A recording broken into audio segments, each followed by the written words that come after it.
The starting point of all achievement is desire. Keep this constantly in mind. Weak desire brings weak results, just as a small fire makes a small amount of heat. Mr. Hill, it's a genuine honor. I've studied your work my entire life, but I've always wondered, if you were to distill it all down, all those 20 years of research, all those interviews with the most successful men of your era, from Andrew Carnegie to Thomas Edison, if you were to distill it to a single starting point, the first true step on that map to success, what would it be? That is an excellent question, Dr. Sinclair. Because most people search for complex formulas, for closely guarded secrets, and yet the first step is the simplest and simultaneously the most powerful of them all. It all begins with desire. Not a mere wish, not a vague hope, but a real burning desire. Burning desire. That's the phrase you always use. When you say burning, what exactly do you mean? Is it just about wanting something intensely? It's a level beyond that. You see, thoughts are things. Truly, they are the most potent form of energy a human being can wield. A simple wish is like a fleeting spark. It's there for a moment, beautiful, but it vanishes. A burning desire, that is a steel furnace. It is a state of mind, an absolute concentration on a definite purpose. When you desire something to that degree, when that one thing dominates your mind, you literally begin to attract everything you need to achieve it. So the intensity of the want is everything, focusing all of your energy on a single goal, wanting it so badly that, as the saying goes, the universe has no choice but to respond. Precisely. You must reach a point where there is no possible retreat, no other alternative, no plan B. A mind that entertains options for failure can never generate the energy required for great achievement. There must be an absolute certainty, a positive obsession. A positive obsession. That's an interesting phrase, but Mr. Hill, if I'm being honest, when I hear that, I can't help but draw a parallel to a very common phenomenon in my world today, something we call hustle culture. Go on. There are so many people, entrepreneurs, young professionals, who are completely devoted to a goal. They work 16-hour days. They sacrifice their relationships, their mental and physical health. They have an obsession, too. They desire something intensely. But the result in so many cases is burnout, severe anxiety, a feeling of emptiness. It's as if they're trapped on a treadmill of endless effort.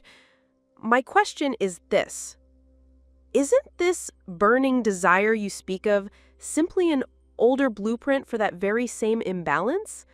How can we be sure we are driving ourselves toward achievement and not just total burnout? What is the line between that constructive desire and a destructive obsession? That, Doctor, is the crucial distinction. Perhaps the most important one to be made in your modern world. I'm glad you asked it. Please, explain. It's a concern for so many. Indeed. You see, the difference you're looking for lies not in the intensity of the desire, but in its quality, its very nature. A desire born of fear and anxiety, fear of falling behind, fear of failure, that kind of desire is a parasite. It will feed on your energy and leave you depleted. That is the hustle culture you described. But a true burning desire, that comes from another place entirely. From an inner certainty, from an unshakable faith in a definite purpose. That kind of desire creates energy. It fuels you. It does not exhaust you. It makes you feel more alive than ever. Quality over quantity. A creative energy versus a draining one. That's a fascinating distinction. In all your years of research, was there a particular person, a case study, that embodied this difference. A story that makes that line between them perfectly clear. Oh, yes. There were many stories. But there was one young man whose story is the very essence of this principle. A man by the name of Edwin C. Barnes.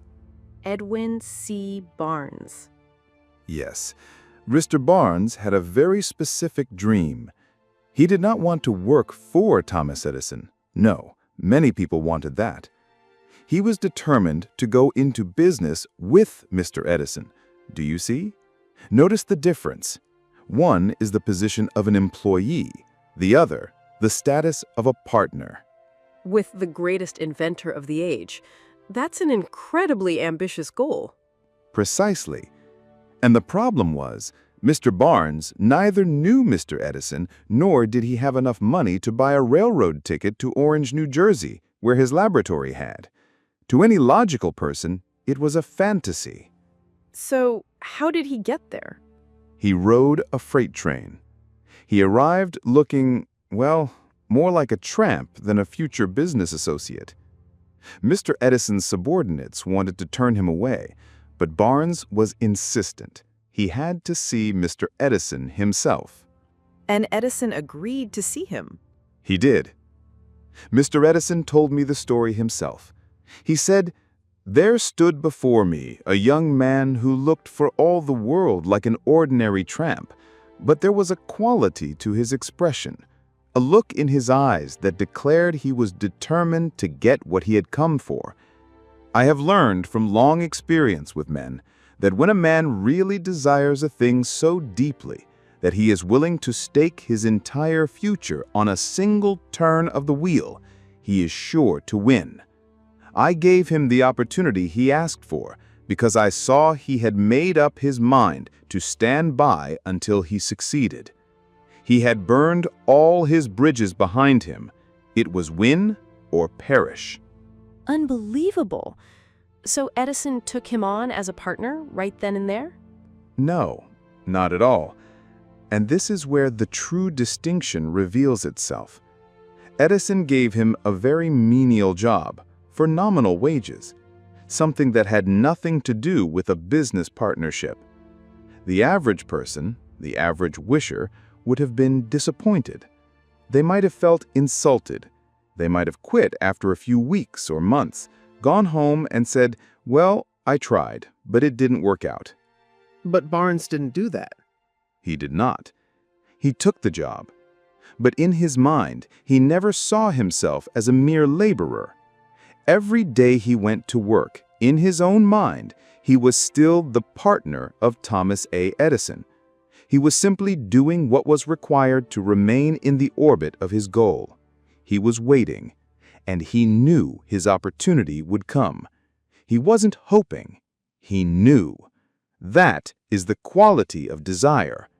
That is the inner calm in the midst of the outer storm. He waited, but not passively.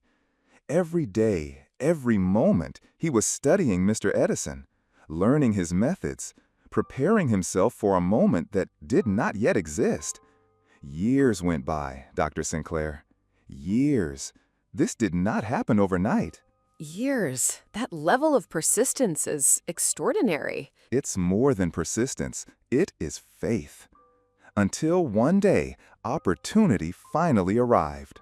Mr. Edison had just perfected a new device, a type of office dictating machine called the Ediphone.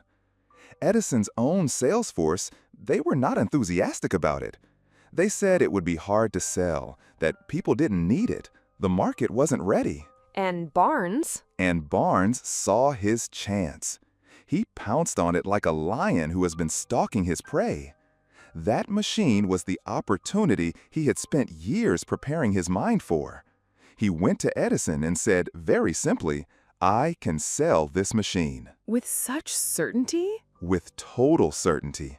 Because he didn't just see a machine, he saw the vehicle for his burning desire. Mr. Edison gave him the chance, and Barnes, he didn't just sell the device.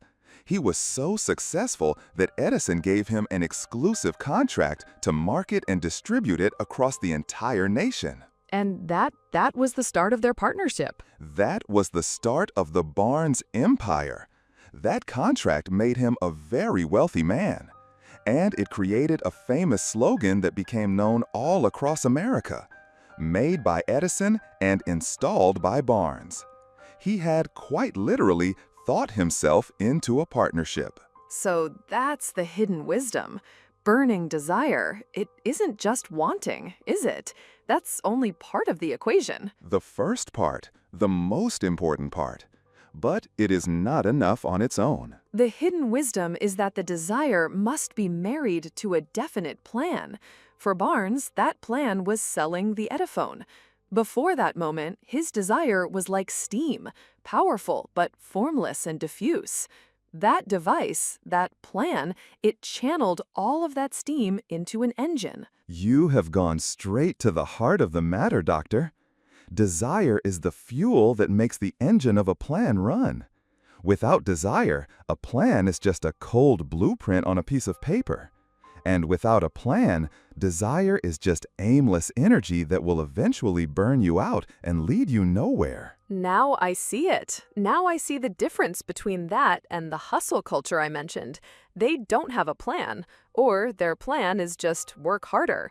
They are just stepping on the accelerator with no steering wheel in their hands. But Barnes, he had a definite destination, and he patiently waited for a specific vehicle. This wasn't an anxious obsession.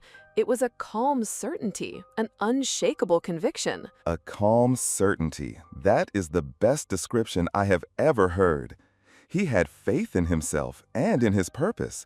And most importantly, he had burned his bridges behind him. Yes, that's the key. He had to succeed because there was no other option on the table. It wasn't a choice between success and failure. It was a choice between success and perishing. That's what gives the desire its burning quality. So, based on that, we can say that the hustle culture I first mentioned is actually the opposite of your philosophy, not a modern interpretation of it. Is that right? A very precise observation. Please elaborate. That culture is built on the idea of do everything, answer every email, take every meeting, chase every fleeting opportunity. It's frantic, unfocused activity. It's that same scattered energy you mentioned. They have desire, yes, but it's not attached to a single definite plan. As a result, they're running in every direction at once and arriving nowhere in particular. And that is the most exhausting thing a human being can do to themselves, because the human mind is designed to have a primary definite aim. When you establish a definite chief aim for yourself, you give your subconscious mind a clear command. It brings order to your life. And it creates a filter. Precisely, a powerful filter. You no longer have to spend enormous mental energy on every small decision. You simply ask yourself, does this action move me closer to my chief aim? If the answer is yes, you do it. If it's no, you dismiss it without a second thought. A burning desire simplifies your life. It doesn't complicate it. It helps you focus on the few things that matter and ignore the 90% that do not. Whereas hustle culture insists that everything matters. And that's what leads to burnout. That feeling that you're always running, but never getting closer to a finish line. Because there is no finish line. They have mistaken activity for achievement. You see, Mr. Barnes could have done a dozen other jobs in the Edison organization to look busy. He could have tried to pitch 100 different ideas, but he didn't. He conserved all of his energy for one thing, for the one opportunity that aligned perfectly with his chief aim. That is the conservation of energy. And that's the difference between working hard and working smart, something we talk so much about today. Working hard without a definite plan and a focused desire is just a fast way to get tired. And worse, it is a fast way to become discouraged. Because when you expend all your energy and get no results, you begin to believe the fault lies with you, or that success simply isn't for you. When in reality, the fault lies in your method. The fault lies in the absence of a true burning desire tied to a definite workable plan. So a real burning desire is actually a state of calm, not a state of stress. That's so counterintuitive. Most people think success requires constant pressure and anxiety. Stress is born of conflict, the conflict between what you are doing and the purpose you lack. But when your entire being, your conscious and subconscious mind is focused on a single objective, a state of harmony is created, a sense of flow. It is the most powerful state a human can be in, and there is nothing stressful about it. It is peak performance. This is a fundamental paradigm shift, a complete change from trying to creating.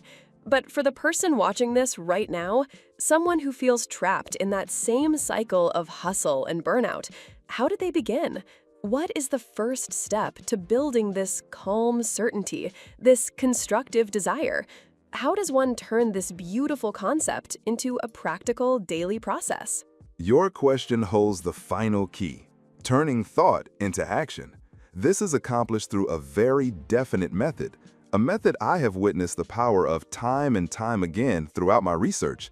6 clear, simple, and profoundly powerful steps. 6 steps. I'm listening. First, fix in your mind the exact amount of money you desire. It is not sufficient merely to say, "I want plenty of money." Be definite as to the amount. There is a psychological reason for this definiteness. So the first step is absolute clarity. Precisely. Second, determine exactly what you intend to give in return for the money you desire. There is no such reality as something for nothing. This is a universal law.